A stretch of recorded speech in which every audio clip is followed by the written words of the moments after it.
बिस्मिल्लाहिर्रहमानिर्रहीम। अस्सलाम वालेकुम नादरीन, आप यूट्यूब चैनल देख रहे हैं। मैं इमरान खान हूँ। नादरीन, सबसे पहले हम बात करते हैं, आसिम मुनीर साहब ने एक पाकिस्तान में नया कॉन्सेप्ट मुतारिफ़ करवाया और वो ये कहते हैं कि ये हार्ड स्टेट है। पाकिस्तान को हार्ड स्टेट बनाना है। जो एक सॉफ्ट स्टेट का इमेज है पाकिस्तान का, वो ख़त्म करना है। हार्ड स्टेट पाकिस्तान को बनाना है। हार्ड स्टेट एक्चुअली होती क्या है, इसके ऊपर किसी ने गौर ही नहीं किया और सिर्फ क्योंकि वो आर्मी चीफ ने बात की है तो हर बंदे ने वो बात करना शुरू कर दी। तो इमरान खान साहब क्योंकि लीडर हैं, उन तक ये बात पहुंची जेल में, तो अब उन्होंने जेल से बताया कि एक्चुअली हार्ड स्टेट होती क्या है और आसिम मुनीर साहब क्या कह रहे हैं। देखिए, तो पॉलिटिकल लीडर तय करेंगे ना कि पाकिस्तान को किस सिमत में चलना है। कोई आर्मी चीफ तो नहीं कह सकता कि हार्ड स्टेट बनाओ या सॉफ्ट स्टेट बनाओ, उसका लेना देना कोई नहीं है। आर्मी चीफ ने आना है, उसने अपनी नौकरी करनी है, उसको बताया जाएगा कि इनको मारो इनको छोड़ो, उसको वो करना है। बॉर्डर पे फलां मुल्क के ऊपर हमला करना है, ये उसको करना पड़ेगा। फलां मुल्क हमला करने वाला, उसका दिफा करना है, ये काम वो करेगा। और जहां उसे मदद के लिए बुलाया जाएगा, वो मदद करने के लिए हरदम तैयार होगा। ये आर्मी चीफ का रोल है। Army chief can never decide कि पाकिस्तान या कोई भी मुल्क जो है वो हार्ड स्टेट होगा या सॉफ्ट स्टेट होगा। लेकिन पाकिस्तान में क्योंकि बहुत हिम्मत बढ़ गई है बहुत सारे लोगों की, और आर्मी चीफ के पास इख्तियारात और ताकत इतनी ज़्यादा होती है कि उन्हें ये लगना शुरू हो जाता है कि वो अन्नदाता हैं। उन्हें लगना शुरू हो जाता है कि उनका सिक्का चलता है, जो फैसला करेंगे मुल्क वैसे चलेगा। प्रैक्टिकली होता भी है, लेकिन आइन में नहीं लिखा हुआ, आइन में इसकी गुंजाइश नहीं है। अब एक लीडर है, उसने जवाब दिया जेल से बैठकर, और ये इमरान खान ही जवाब दे सकते थे और तो किसी में जरूरत है नहीं। इमरान खान ने कहा कि आसिम मुनीर की जानिब से पाकिस्तान में हार्ड स्टेट का जो तसव्वुर फ़रोग देने की कोशिश की जा रही है वो बिल्कुल गलत है। हार्ड स्टेट का असल मतलब ये है कि ऐसी रियासत जहाँ आइन की बालादस्ती हो, कानून की अमलदारी हो, अदल और इंसाफ का निज़ाम हो और जमहूरी आज़ादी हो, जहाँ ज़ाती मफाद नहीं बल्कि मुल्क और कौम का मफाद मुकद्दम हो, वो होती है हार्ड स्टेट। यानी कानून के साथ हार्ड स्टेट बनती है ना। बड़ा जुर्म करे फिर भी वही कानून, छोटा जुर्म करे फिर भी वही कानून, ताकतवर जुर्म करे फिर भी वही कानून, कमज़ोर जुर्म करे फिर भी वही कानून, और कानून सबके ऊपर लागू होता है। हार्ड स्टेट में जो है वो इंसाफ होता है, इंसाफ की फराहमी होती है। वो फेस नहीं देखते, वो केस देखते हैं। वो ये नहीं देखते कि इसके एस्टेब्लिशमेंट के साथ अच्छे ताल्लुकात हैं, आजकल जूते पॉलिश कर रहा है, उठाओ वज़ीर आज़म बना दो, वो ये नहीं देखते। ये जनाब सहाफ़ी सख्त बात कर रहा है या इसकी बात पसंद नहीं आ रही है एस्टेब्लिशमेंट को, निकालो इसको, इसके अकाउंट भी बंद करो, जेलों में भरो इनको। तो हार्ड स्टेट का और जो सॉफ्ट स्टेट का एक जो बिल्कुल एक गलत किस्म का इमेज बनाने की कोशिश की गई। इमरान खान साहब कह रहे हैं कि जनाब हार्ड स्टेट वो होती है जहां आइन की बालादस्ती हो, कानून की अमलदारी हो, अदल और इंसाफ का निज़ाम हो, जमहूरी आज़ादी हो, ज़ाती मफाद नहीं बल्कि मुल्क कौम का मफाद मुकद्दम हो। जबकि आसिम मुनीर की हार्ड स्टेट से मुराद कैसी रियासत है, ये इमरान खान साहब बता रहे हैं कि आसिम मुनीर की हार्ड स्टेट से मुराद ऐसी रियासत है जहां जमहूरियत के तमाम सतूनों को कुचल कर आसिम ला नाफिज हो। याद रखें, अवाम की ताईद और हमायत के बगैर किसी भी मुल्क में हार्ड स्टेट का क़याम नामुमकिन है। जो मुजालिम आसिम लॉ के तहत ढाए जा रहे हैं, इनसे रियासत हार्ड स्टेट नहीं बल्कि इसकी जड़ें मज़ीद कमज़ोर हो रही हैं। 26 नवंबर और मुरीदके की तरह अपनी ही फ़ौज, रेंजर्स और पुलिस के ज़रिए अपनी ही अवाम पर गोलियां बरसाने से कोई रियासत मजबूत नहीं हो सकती। ये इमरान खान साहब ने हार्ड एंड सॉफ्ट स्टेट के बारे में बताया कि जनाब बंदे मारने से कोई हार्ड स्टेट नहीं होती, लॉ एंड ऑर्डर के साथ होती है, रूल ऑफ लॉ के साथ होती है, सेलेक्टिव जस्टिस के साथ कोई हार्ड स्टेट नहीं होती। फिर इमरान खान साहब ने बताया कि खैबर पख्तूनख्वा के अवाम ने तहरीक इंसाफ को भरपूर मैंडेट दिया। इस मैंडेट के तहत ये मेरा आइनी और जमहूरी हक है कि सूबे की पॉलिसियाँ खुद मुरतब करूँ, क्योंकि मैं बराह रास्त अवाम को जवाबदेह हूँ।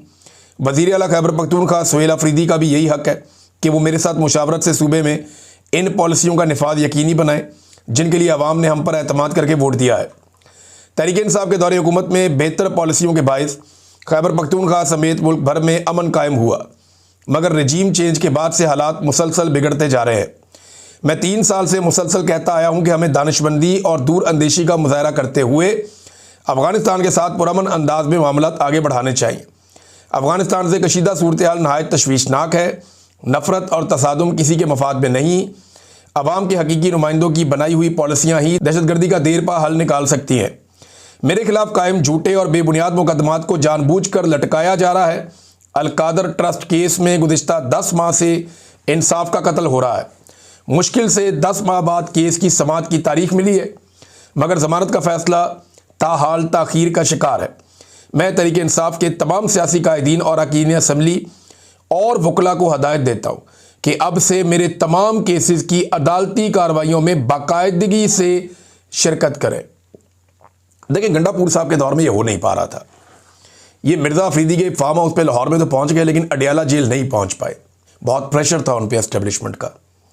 लेकिन अब इमरान खान साहब ने वजाहत के साथ कह दिया कि अदालत के अंदर तो सारे जाएं मेरे केसों के मामलात में, MNAs, MPAs, सेनेटर्स, जो अरकान असम्बली हैं वो भी, और जो वकला हैं वो भी, और सियासी कायदीन हैं वो भी, समाअत के मौके पर अदालत में मौजूद रहें और इंसाफ के हसूल तक अपनी मौजूदगी बरकरार रखें। ओपन कोर्ट के केसेस में शिरकत आपका कानूनी और जमहूरी हक है। तहरीक इंसाफ के दौरे हुकूमत में नवाज शरीफ को जेल में रोज़ाना कसीर तादाद में सियासी रहनुमाओं से मुलाकात की इजाज़त थी। मैंने इसकी एवरेज निकाली थी, उस दौर में 22 बंदा पर डे निकली थी। यानी नवाज शरीफ की जो टोटल मुलाकातें हैं उनको जब डिवाइड किया गया उनके टोटल दिनों के ऊपर, जितना अरसा वो जेल में रहे, तो 22 मुलाकातें फ़ी दिन थी। टका के मियाँ साहब की मुलाकातें होती थी, जब दिल करे तब होती थी। बड़ी तादाद में कारकुन आते थे, सुबह सुबह उन्हें लिस्ट दी जाती थी। मियाँ साहब उस लिस्ट के अंदर से फाइनल करते थे आज मैंने किसको मिलना और किसको नहीं मिलना। मियाँ साहब की तो मौजें थी बड़ी कमाल किस्म की। और वो जेल में ऐसे ही इसमें नहीं थे, वो उनका एक अलग क्लास थी। एक जेल के अंदर ही कोठियाँ बनी होती हैं, उनमें से एक मियाँ साहब को मिली हुई थी। वहाँ पे उनके साथ जो है उनके खिदमतगार भी थे, उनके मुआलिज भी थे, वहाँ उनके साथ उनके जो फिजियोथेरेपिस्ट हैं वो भी थे, अपना एक खाना पकाने वाला पूरा निज़ाम सारा कुछ था, और घर से खाना आता था। तो ठंडा गर्म करने वाला निज़ाम भी मियाँ साहब के पास पूरा मौजूद था। वहाँ पे जेल में AC वेसी ये वो सब हर चीज़ थी। फैमिली को बिला रोक टोक रसाई हासिल थी, इमरान खान बता रहे हैं, बल्कि जेल में दावतों तक का एहतमाम किया जाता था। इसके बरक्स आज मुझे मुकम्मल तन्हाई में रखा जा रहा है।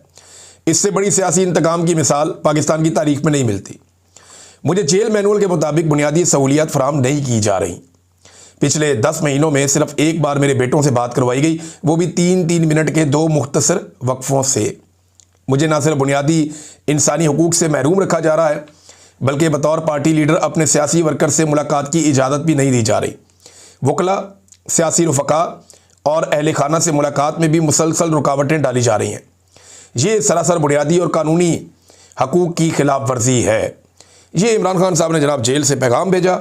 ये पैगाम मैंने आपके सामने रखा। अब नाज़रीन, एक और इम्पॉर्टेंट चीज़ है, वो भी मैं आपके साथ शेयर करता हूँ। राना सनाउल्लाह साहब ने स्टेटमेंट दिया और वो ये कहते हैं, जनाब क्या ज़रूरत है इमरान खान को सुहेल अफरीदी से मिलवाने की। मामला ये है कि इस वक्त निज़ाम कोशिश कर रहा है कि वज़ीर आला सुहेल अफरीदी की इमरान खान साहब से मुलाकात ना हो। जब तक एक्सटेंशन नहीं हो जाती तब तक तो बिल्कुल ना हो। मामला वो क्लियर हो जाए तो फिर बेशक मिलवा दें, क्योंकि इमरान खान साहब को यह एहतजाजी तहरीक चलाने का या कोई हैवी किस्म की मूवमेंट का, कोई मोमेंटम बनाने का, वो भी कह सकते हैं, ऑर्डर दे सकते हैं। तो मुलाकात ना करवाने में क्या हर्ज है, ये कहा राना सनाउल्लाह ने। कहाँ लिखा है कि वज़ीर आला की लीडर से मुलाकात करवानी चाहिए? जेल रूल्स में एक ही बात लिखी है कि कैद शख्स से उसके करीबी रिश्तेदारों और वकील से मुलाकात करवाई जाए। राना सनाउल्लाह साहब ने यह कहा। अब जेल रूल्स के अंदर लिखा है, ये रूल नंबर 92 है, ये पढ़ना चाहिए राना साहब को। वकला, फैमिली, रफ़का, दोस्त, लीगल एडवाइज़र मिल सकते हैं। हालांकि रूल्स 1978 में बनाए गए। और एक और चीज़ भी है कि नवाज शरीफ साहब जब मिलते थे सबसे, तो उस वक्त ये रूल कहाँ थे जिनके बारे में राना सनाउल्लाह साहब कह रहे हैं।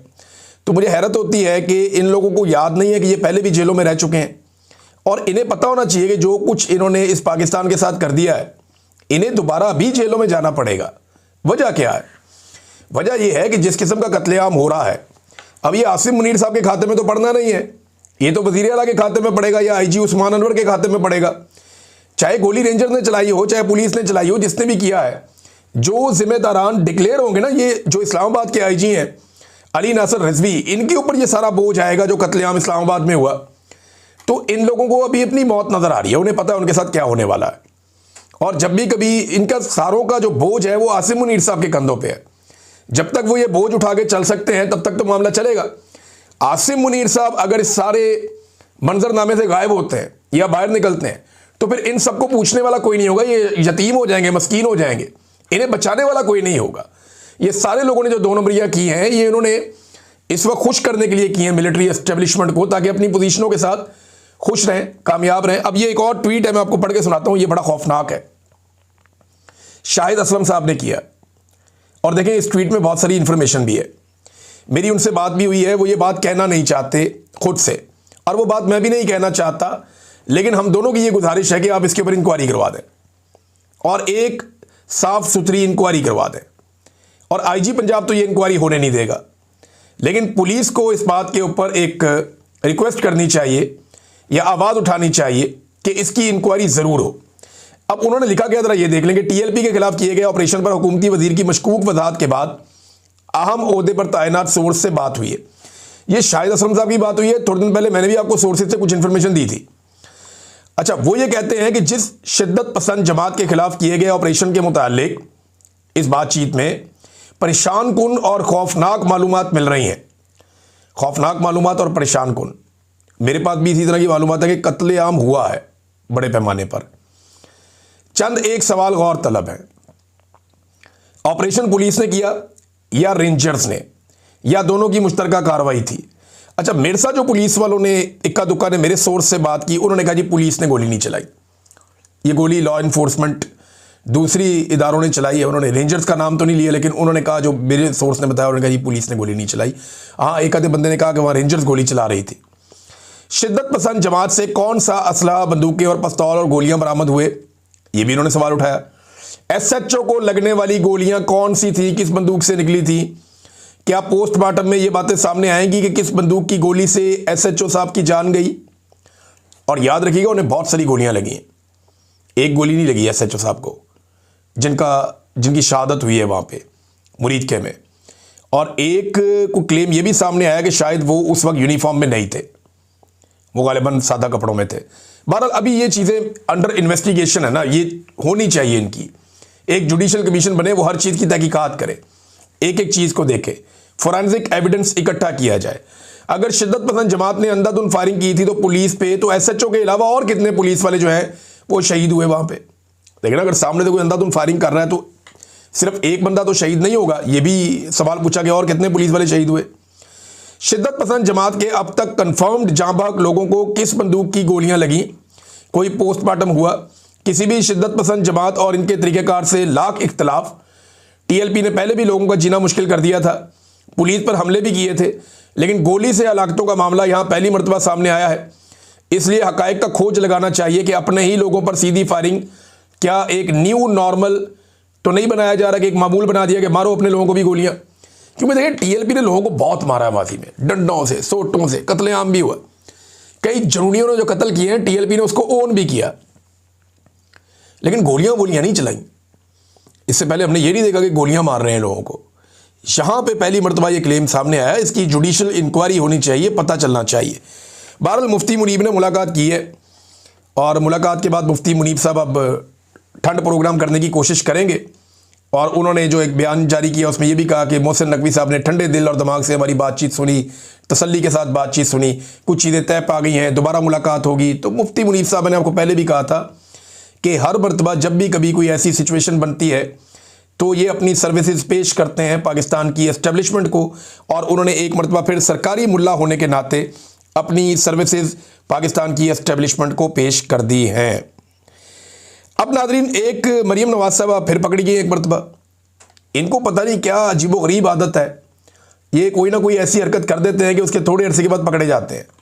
हाल ही में इन लोगों ने रोला डाल दिया, शोर मचा दिया कि जनाब मरीम नवाज ने बहुत बड़ा कारनामा कर दिया, और इंपीरियल कॉलेज है लंदन का, उसका कैंपस जो है वो पहुंच रहा है यहाँ पे लाहौर में। नवाज शरीफ आईटी सिटी में इंपीरियल कॉलेज लंदन का कैंपस बनेगा, जिसमें 300 बेड का जदीद तरीन अस्पताल भी बनाया जाएगा, जिसका संगे बुनियाद नवंबर में रखा जाएगा। और ये वज़ीर आला मरीम नवाज की ज़ेर सदर इजलास के अंदर बताया गया। मरीम औरंगज़ेब ने इसको ट्वीट किया, पीएमएलएन ने इसको प्रमोट किया, मीडिया पे लोगों ने इसके ऊपर रौले डाल दिए। जब हर तरफ शोर मच गया तो उसके बाद जनाब लंदन से खबर आती है और वहाँ से इसकी तरदीद की जाती है। यानी ये अब मुतअद्दिद जगहों पे ये छप चुकी है तरदीद। और मरीम नवाज साहबा और उनका झूठ और उनकी टिकटॉकर टीम जो है उसका झूठ एक मरतबा फिर पकड़ा गया, जैसे एक दौर में इनका कैलेबरी फॉन्ट पकड़ा गया था। तो अब जनाब झूठ का कोई अवार्ड हो तो इनको दे दें आप, और अगर खुशामद का कोई अवार्ड हो तो शहबाज शरीफ को दे दें आप। 19 अक्टूबर को इन्होंने जनाब बड़े ढोल बजाए और बड़ा रोला डाला कि जनाब हमने ये कर दिया और हम ये करने जा रहे हैं कि इंपीरियल कॉलेज लंदन लाहौर में अपना अस्पताल और कैंपस बनाने जा रहा है, और टका के इन्होंने इश्तिहारबाजी कर दी इसके ऊपर। लेकिन जब पाकिस्तानियों ने रब्ता किया वहाँ डॉक्टरों से इंपीरियल कॉलेज में बराह रास्त, तो वो सारे हैरान थे। उन्होंने कहा जी ये कब हुआ, ये खबर तो हमने कभी सुनी नहीं। उन्होंने वहाँ से ये क्लेम कर लिया। तो इस तरह ये मामला खुल गया और समझ से बाहर है मेरी कि जनाब इनको इतनी जल्दी क्या होती है नाचने गाने की, और झूठ बोलने की इनको आदत क्यों है। देखिए अगर तो बन रहा है तो वहाँ से खबर आ जाती है ना। अभी बहुत सारी जगहों पे ये खबर आ रही है। ये शहजाद अकबर ने ये खबर कंफर्म की है, मैं उनकी तरफ से बता रहा हूँ, मैंने ज़ाती तौर पे पता नहीं किया। और इनके अलावा जो है अरसलान बलोच साहब, उन्होंने भी ये बताया, बल्कि अब ये कुछ जगहों पे छप भी गया है। 21 अक्टूबर 2025 को उनका एक स्टेटमेंट भी आ गया है कि reports that Imperial College London plans to open a campus overseas are incorrect. जनाब उनकी तो ये तरदीद भी आ गई साफ। उन्होंने कहा जी कि Imperial College has no such plans with all the universities campuses based in the UK. हमारा तो ऐसा कोई मंसूबा ही नहीं है। अब इन्होंने जनाब यहाँ खबरें चला दी, रोला डाल दिया। तो इन्होंने जैसी झूठी हुकूमत है, जैसी जाली हुकूमत है, ये हैं ही सारे जालसाज। और अब ये एक नए किस्म के प्रोपेगेंडाज लॉन्च करते हैं, यानी कभी कुछ करते हैं, कभी कोई एक आधा स्कूल सजा के उसकी वीडियो लगा देते हैं। भाई यहाँ पे हज़ारों स्कूल है जिनके अंदर बेसिक फैसिलिटीज़ नहीं है। एक आधा स्कूल सजा के उसकी वीडियो लगा के रोला डाल देते हैं, जनाब ये देखें क्या ये सरकारी स्कूल लग रहा है। आप लोगों को बेवकूफ़ समझते हैं, लोग रोटी को चोची कहते हैं। यानी आप एक आधा स्कूल सजाएंगे और सजा के आप उसकी वीडियो लगाएंगे और आप ये कहेंगे कि पूरा पंजाब हमने बदल दिया है।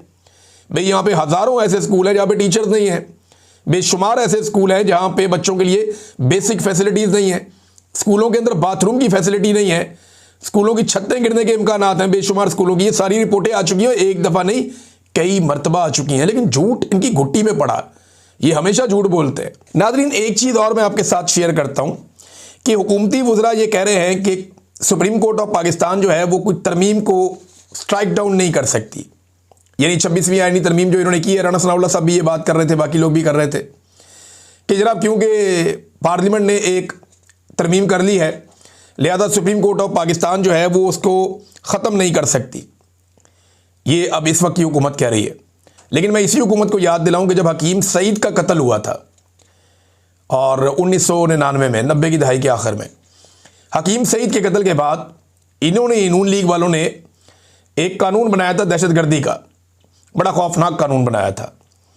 अगर वो कानून सुप्रीम कोर्ट ऑफ पाकिस्तान उस वक्त ख़त्म ना करती तो नवाज शरीफ को और उसके साथियों को तैयारा साजिश केस में फांसियां हो जाती, और ये शाहिद खाकान अब्बासी साहब ने तस्लीम भी किया। तो सुप्रीम कोर्ट ऑफ पाकिस्तान पहले भी स्ट्राइक डाउन कर चुकी है, कवानीन को ख़त्म कर चुकी है। आइंदा भी उनके पास ये इख्तियार रहेगा, क्योंकि आइन की तशरीह का जो इख्तियार है वो सुप्रीम कोर्ट ऑफ पाकिस्तान के पास है। और अगर माजी में सुप्रीम कोर्ट ने ये पावर एक्सरसाइज ना की होती तो नवाज शरीफ और उनके साथियों को तैयारा साजिश केस में फांसियां लग जाती। लिहाजा अब सुप्रीम कोर्ट के पास उसी तरह एक इख्तियार मौजूद है। देखना यह है कि सुप्रीम कोर्ट उस इख्तियार को इस्तेमाल करती है या नहीं करती।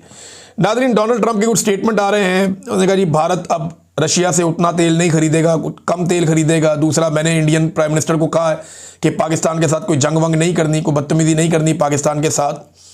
और डोनाल्ड ट्रंप ने यह भी कहा कि 8 जंगें मैंने रोक दी हैं, तो कोई एक आधी जंग और भी होने वाली है। अब ये इशारा किस तरफ है? मेरे ख्याल में पाकिस्तान और अफगानिस्तान की तरफ है शायद, कि ट्रंप को लगता है कि ये जंग हो जाएगी तो फिर मैं इस जंग को भी रोकूंगा, एक हुक्म जारी करूंगा और वो जंग रुक जाएगी और मुझे क्रेडिट मिल जाएगा कि मैंने 8 नहीं 9 जंगें रोक दी हैं। नाज़रीन इस वीलॉग में अब तक के लिए इतना ही। अपना ख्याल रखिएगा, अपने इस चैनल का भी। अल्लाह हाफिज़।